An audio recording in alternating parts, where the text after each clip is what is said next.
Lesch. I'm here with Southender, and I'm here with State Senator Tom Davis from the 46th District in South Carolina.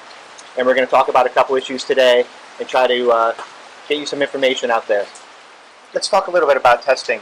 I know that you have advocated for the switch from nasal swab testing to saliva testing.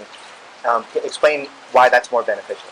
Right. Well, there's been a change in the strategy in regard to testing. It used to be that what we did was we did these swabs tests, we did the drive-through tests, and what we did was diagnostic testing really of people who had symptoms. You know, if you had symptoms, you were encouraged to get the swab, see what your status was. There's been a shift in strategy, you know, both in the state and also countrywide, toward broad-based testing of whole populations, irrespective of whether somebody shows any symptoms or has symptoms. And the idea here is to, ramp up the testing from 2% or 5% of the population a month to 10% of the population a month. Because if we do that, then you're really going to get a good picture of where this virus is, and how to go ahead and flatten that demand curve on healthcare. And so the way you get there is to move away from the swabs into the saliva tests. It's cheaper, for one thing. I mean, what you do is you spit into a vial. How much cheaper is it? On an order of magnitude, I think about half. It costs half as much. But it's also more user-friendly for the patient. I mean, you don't have to shove a swab up your nose. You spit into a vial, or you spit into a receptacle that is then taken and sent to the lab.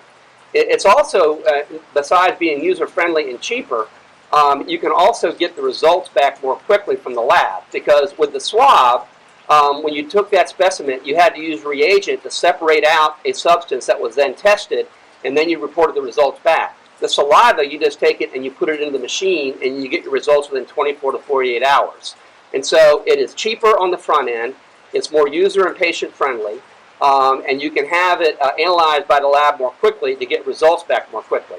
You're seeing that take place right now at the University of South Carolina Columbia campus. USC was one of a few universities that was given an emergency use authorization by the FDA to go ahead and do these saliva-based tests on a widespread basis, and we're having tremendous success up in South Carolina. I mean, you're seeing, on the campus there, widespread testing, 2,000, 3,000, 4,000 tests a day, individuals being notified within 24 to 48 hours, those individuals then taking steps to go ahead and self-isolate themselves.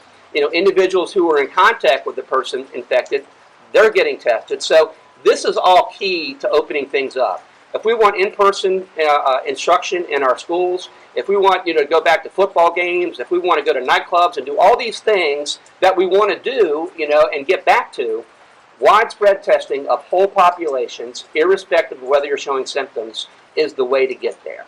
And I've been focused on that for the past couple of months. We're making tremendous strides, and I really think this fall is going to be a very positive time for South Carolinians because we're laying the foundation for doing the right thing.